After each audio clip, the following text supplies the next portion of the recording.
Alright, so by a show of hands, how many of you have heard of the National Aeronautics and Space Administration, NASA? Okay, now by a show of hands, how many of you have heard of their sister organization, NOAA? Oh, okay, just one person. You know what it stands for? No. It stands for the National Oceanic and Atmospheric Administration. I didn't know either, so I feel bad. The fact that so few people knew what it was is just a sign that ocean exploration is not being utilized effectively. Recently, the White House has proposed to cut NOAA's budget by 17%, making it lower than it was in 2008. Fun fact, NASA's budget is 160 times out of NOAA's budget, and it could fund it for over 1,000 years. People tend to assume that there isn't much in the ocean other than fish, but they're wrong. The ocean is rich with mineral deposits that go untouched. The U.S. imported 50% of its non-fuel minerals last year, according to a survey conducted by the U.S. Department of the Interior. 50% of the U.S. is actually underwater. A lot of people don't realize that, and there's like no mining done there. According to MarineScienceToday.com, deep sea deposits can contain up to 10 times the amount of desired minerals that are on land, and they're valued around $60 billion. There are also these things called polymetallic nodules that contain valuable minerals like manganese, nickel, and cobalt, and they're just like sort of sitting under a layer of dirt, kind of like the gold rush, like the gold things at the river, except the river is several miles deep here. The ocean also has many medical resources that are yet to be taken advantage of. A sponge discovered in 1984 by Yoshimasa Harada. He's like a Japanese organic chemist. It's only now being marketed as a breast cancer drug called Halogen. It could have saved a lot of lives if it had gotten the attention it deserved, but it didn't.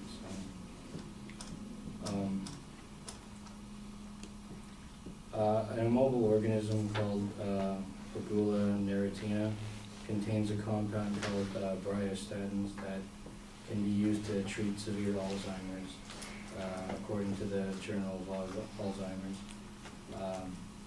It can only really become a marketable treatment, like the other drug, if it gets the attention it deserves.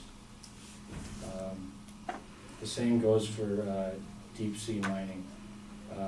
Both mining and medicine can improve our economy and quality of life and the duration of it, but only if ocean exploration is utilized as much as it could be.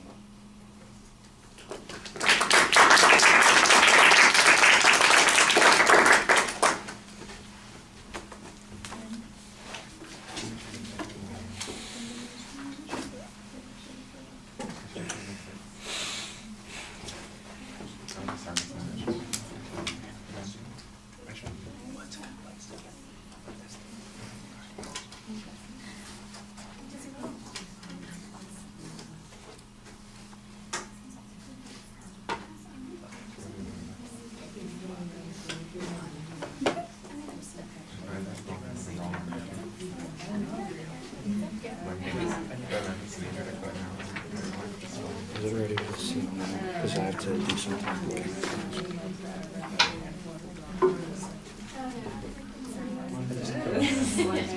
Because someone had my card. I just wanted to get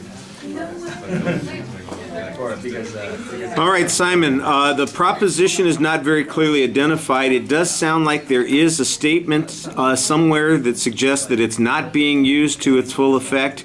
That's negative terminology, and so you want to avoid that in the main proposition. There's no layout of what the supporting structure is going to be. Ultimately, it sounds like it's organized around the two concepts of mining and medical potentials, and those also need to be stated as claims.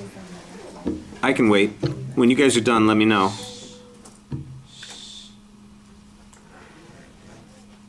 All right. So those second points, like I said, they're identified as topic areas, but they don't necessarily make claims. I think there's an argument to be made here a little bit that it's underutilized, that additional funding of NOAA, for instance, would produce some breakthrough in accessing the minerals under the oceans, or that we would get faster development of medical chemical entities that are found in sea life. But that's all very hypothetical at this particular moment. The closest that you get to making an argument here is that notion that we found this stuff in the sponge and it's useful in fighting breast cancer, but we only found out about it, and imagine if we'd found out about it sooner or had developed it faster. I'm not sure if the development of it is a result of not discovering it earlier or if it's a failure of the pharmaceutical companies to develop that. It's just background information, and the argument needs to be developed a little bit more.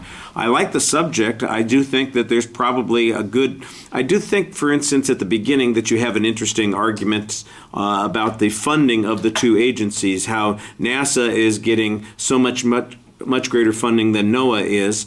And but the inference seems to be then that if we funded NOAA at higher levels, that we would get greater results. That, I think, should be your proposition. That increased funding of NOAA would result in substantial benefits to us, something like that. And that would be a lot clearer to talk about what the factual implications are there. You have good factual data about the mineral deposits and a couple of examples about medical applications there. The source citations are not always consistent, but you did provide a couple of pieces of information for where that data came from. So that's okay. The delivery is a little underwhelming. I think you need to have a little more energy in your presentation and be a little bit more forceful in the claims that you're giving us as well. All right, thank you.